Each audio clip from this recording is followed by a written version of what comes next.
Big welcome to expert classes by Piyush Rai. आज हम discuss करेंगे क्लास 10th में हेरिडिटरी के बारे में। बात करते हैं हेरिडिटरी की।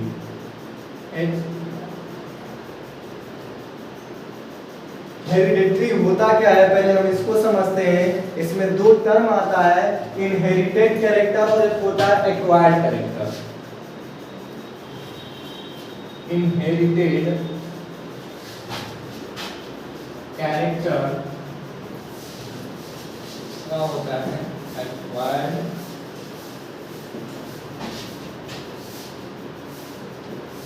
पहले हम इसको समझ जाते हैं कि हेरिडिटरी होता क्या है, जिसे हिंदी में कहा जाता है अनुवांशिकता।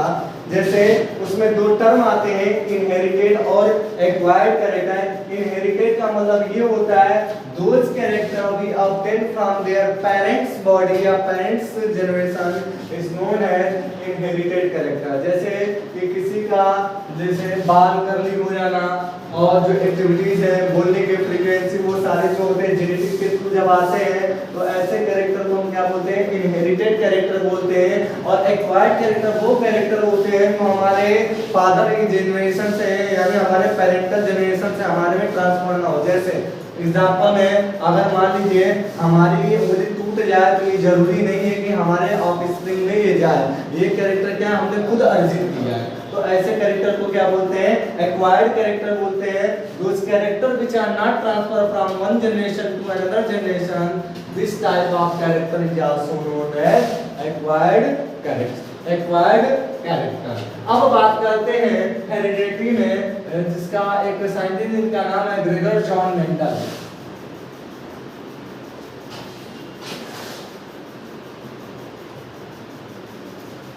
ये एक फिजिशियन थे और ये स्टडी करने गए थे, लेकिन वो डिप्लोमा की डिग्री लेने गए थे फॉरेन। उसमें अनसक्सेस हो गए और आने के बाद इन्होंने अपने फार्म हाउस में पी प्लांट की प्लांटेशन किया, जिसमें उन्होंने कुछ प्लांट लिए जो किसके थे, पी के थे, मटर के, जिसका साइंटिफिक नेम होता है पाइसम सटाइवा।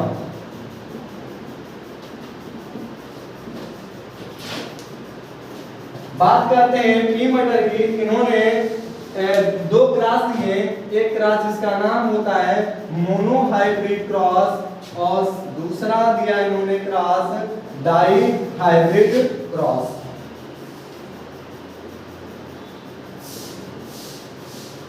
अब समझ जाते हैं मोनोहाइब्रिड क्रॉस का मतलब क्या होता है और डाई हाइब्रिड क्रॉस का मतलब क्या होता है। मोनो मिक्स होता है एक, हाइब्रिड का मतलब मिक्स करके। जब एक कैरेक्टर को मिक्स करके पढ़ाया है, एक कैरेक्टर को मिक्स करके जब उन्होंने नया ऑफस्प्रिंग बनाया, तो उसे कहा मोनोहाइब्रिड क्लास। मोनो मिक्स होता है एक, हाइब्रिड मिक्स होता है दो।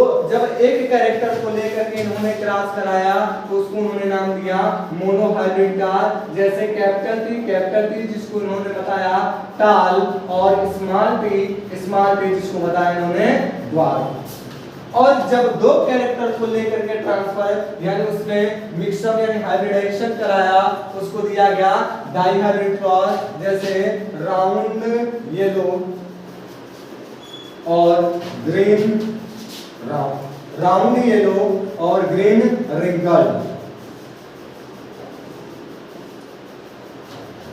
यहाँ पे दो कैरेक्टर हैं और यहाँ पे एक कैरेक्टर को लेकर के क्रॉस कराया। जब एक कैरेक्टर को लेकर के क्रॉस कराया, तो उन्होंने उसका नाम दिया मोनोहाइब्रिड क्रॉस। और जब दो कैरेक्टर को लेकर आपस में क्रॉस कराया, तो उसको नाम दिया उन्होंने मोनोहाइब्रिड क्रॉस। अब इसके बारे में आगे डिस्कस करते हैं क्या होता है मोनोहाइब्रिड क्रॉस और इन्होंने इसका क्या रेशियो दिया। बात करते हैं हम मोनोहाइब्रिड क्रॉस।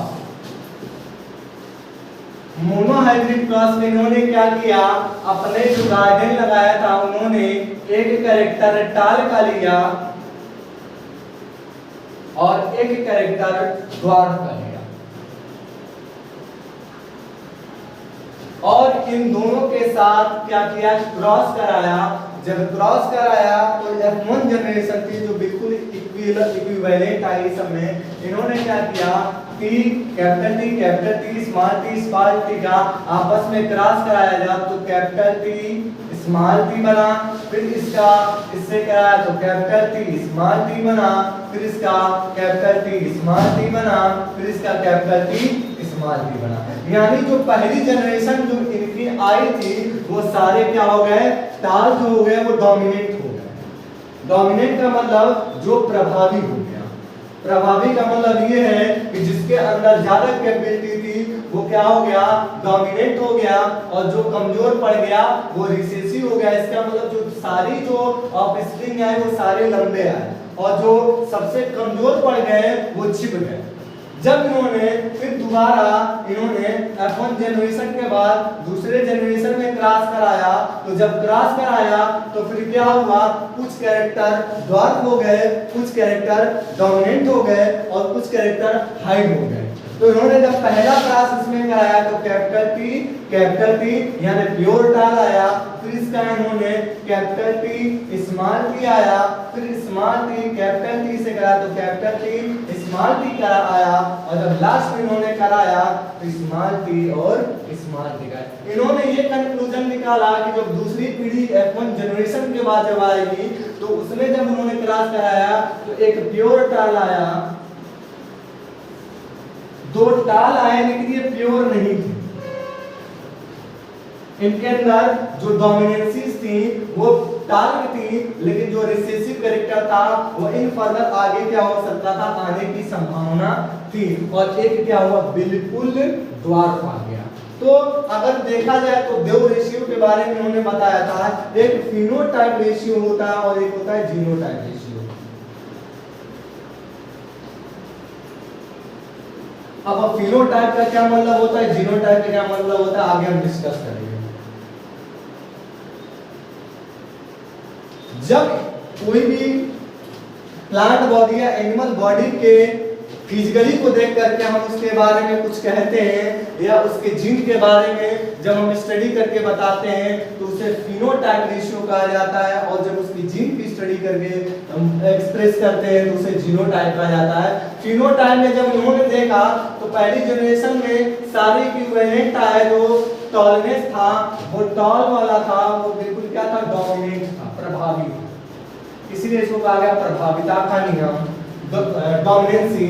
और जब इन्होंने दूसरी जनरेशन में F1 जनरेशन के बाद क्रॉस कराया तो उसमें आया capital T capital T capital T small T capital T small T small T small T, यानी जब फिजिकली देखा गया तो सारे तीन लंबे आए और एक बौना आया, जिसको हम लिखते हैं 3:1।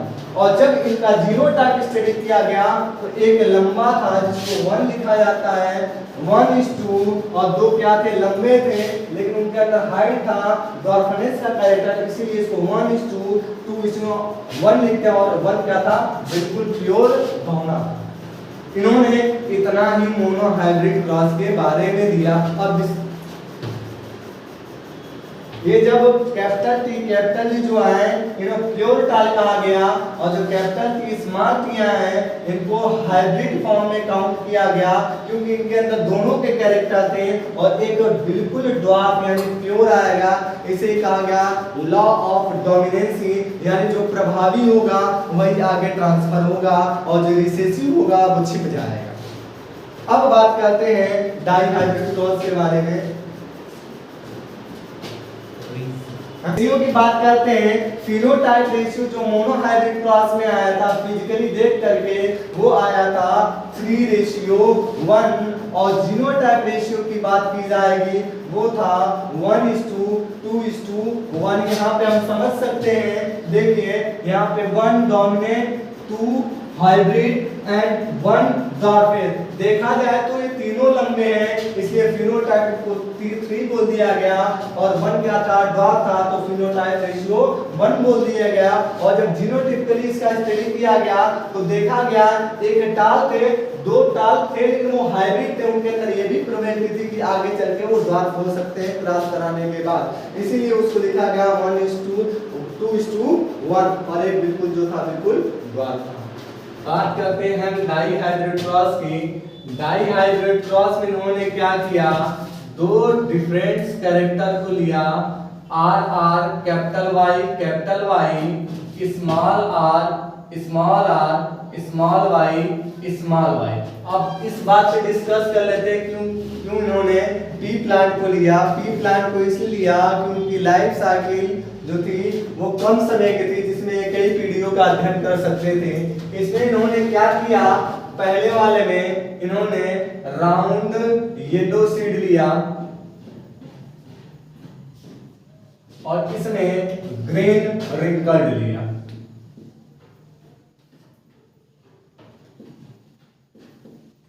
इन्होंने इसमें से गैमेट्स को निकाला जो थे capital R small Y, capital R capital Y small Y. फिर इन्होंने इसका गैमेट्स बनाया जो capital R capital Y small Y. फिर इन्होंने इस गैमेट्स का आपस में क्रॉस कराया तो कैपिटल आर कैपिटल वाई। फिर इन्होंने दूसरा कराया कैपिटल आर स्मॉल वाई। फिर स्मॉल आर कैपिटल वाई, फिर small R small Y.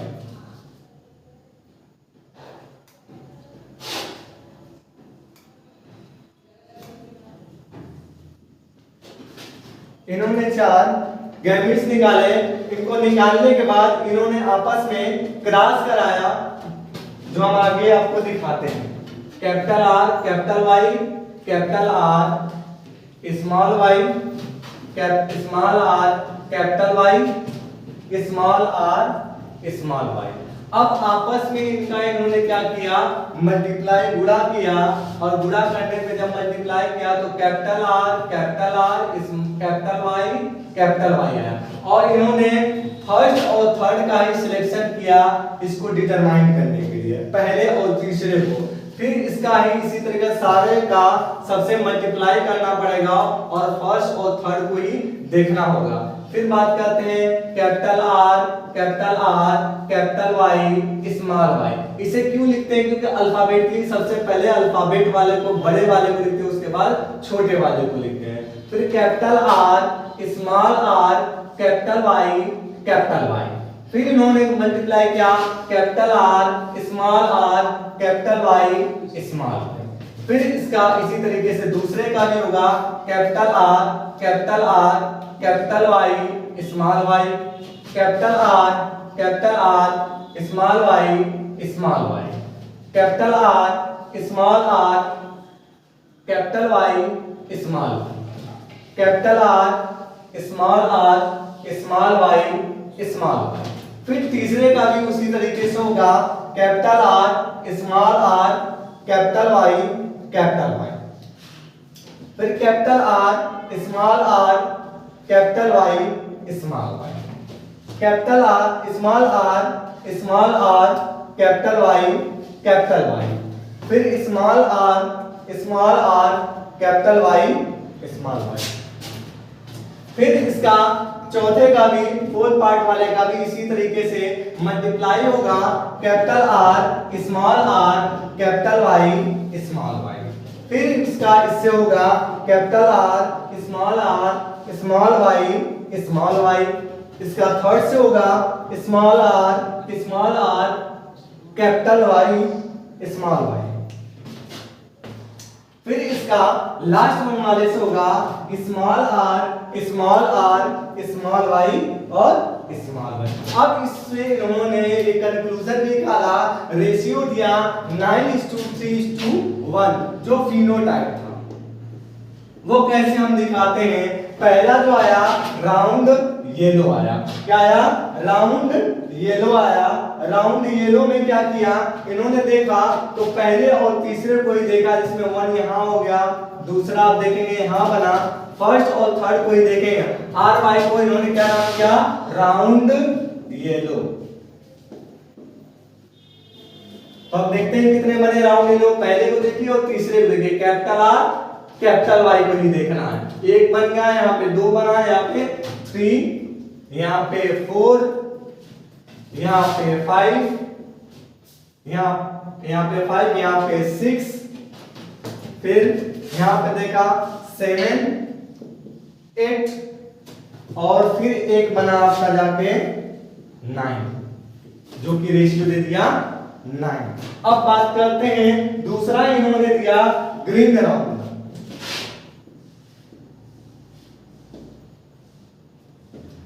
Green round की बात करते हैं, जिसको हम GR से लिख देंगे। ग्रीन राउंड में कैपिटल R स्मॉल y को चूज किया, तो यहाँ पे हम देखते हैं कहाँ पे कैपिटल R और स्मॉल y है। कैपिटल R स्मॉल y 1 हो गया, फिर कैपिटल R स्मॉल y 2 हो गया, कैपिटल R स्मॉल y यहाँ पे 3 हो गया, जो रेशियो आया 3, 9:3। फिर बचा अब तीसरा जो आपका जो था येलो रिंकल्ड। गोल और जो झुर्रीदार सूख गए थे, जो रिंकल्ड हो गए थे, येलो रिंकल्ड, जिसको इन्होंने डोमिनेट किया था स्मॉल r कैपिटल Y। हम देखते हैं कहां पे स्मॉल r और कैपिटल Y है। देखिए यहाँ पे स्मॉल r कैपिटल Y तो 1 हो गया, यहाँ पे स्मॉल r कैपिटल Y तो 2 हो गया, यहाँ पे स्मॉल r कैपिटल Y पे यहाँ पे 3 हो गया। बचा लास्ट में एक जो आया था ग्रीन रिंकल्ड। क्या आया था? ग्रीन रिंकल, जो बिल्कुल डिफर था सबसे, जिसको एक ही बचा था, यहाँ पे आ गया 1। तो ये रेशियो हमने देख करके निकाला, इसीलिए डाइहाइब्रिड क्रॉस के इस रेशियो को बोलते हैं फिनोटाइप रेशियो, क्योंकि हमने देख करके निकाला 9, देख करके 3 को निकाला, फिर 3 को निकाला और 1 को निकाला। इसे ही कहते हैं फिनोटाइप रेशियो। और इनका जो जीनोटाइप रेशियो था वो था 1:2:2:2:4:1:2:1 1 2 3 4 5 6 7 1:2:2:4:1:2:1:2 1 2 3 4 5 6 7 8 और 1 9 आना चाहिए। देखिए 1:2:2:4:1:2:1:1 ये इनका था जीनोटाइप रेशियो। ये हुआ आपका डाइहाइब्रिड क्रॉस कंप्लीट। हम सेक्स डिटरमिनेशन के बारे में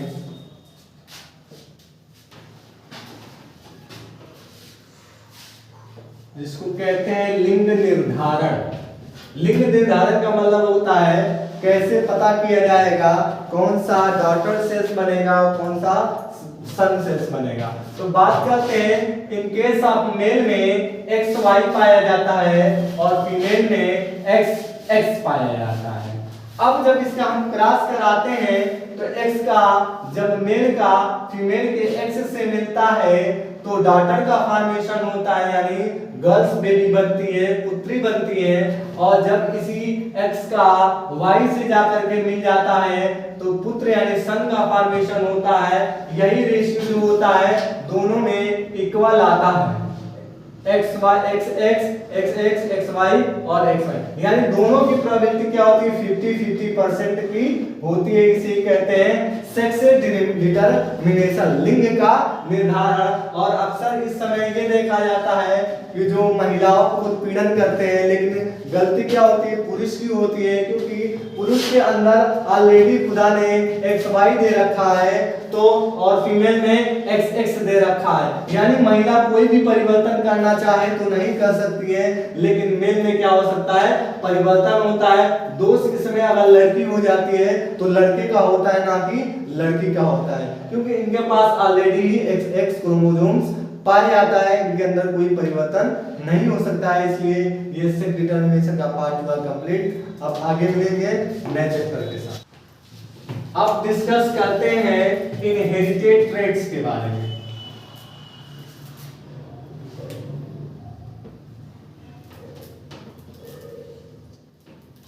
अब समझते हैं इनहेरिटेड ट्रेट्स क्या होता है और कैरेक्टर क्या होता है। ट्रेट्स और कैरेक्टर में दोनों में डिफरेंस होता है, एक होता है ट्रेट और एक होता है कैरेक्टर। और ये दोनों जो ट्रांसफर होते हैं वो डीएनए के माध्यम से जीन के थ्रू ट्रांसफर होते हैं। बात हमने किया था मोनोहाइब्रिड डाइहाइब्रिड क्रॉस में, जैसे कि जो एक प्योर टाल आया था और एक आया था टॉल, लेकिन इसमें रिसेसिव का अमाउंट छुपा हुआ था। तो जो प्योर होता है उसे ट्रेट कहा जाता है, और उसके अंदर वेरिएशन दिखाई देता है, लंबा तो होगा लेकिन उसमें रिसेसिव भी छुपा रहता है, उसे कहते हैं कैरेक्टर। इसमें क्या होता है, ये क्या कहता है, हमारे पेरेंटल जनरेशन के कुछ कैरेक्टर को शो करता है, जैसे स्किन का कलर, हेयर का स्टाइल, आंखों की रेटिना का कलर, और जो बॉडी लैंग्वेज है, इन सबको प्रदर्शित करता है। वो किसके माध्यम से होता है, इनहेरिटेड ट्रेट के द्वारा, इनहेरिटेड कैरेक्टर के द्वारा आपस में क्या होता है, नेक्स्ट जनरेशन में प्रदर्शित किया जाता है, यानी रिप्रेजेंट किया जाता है।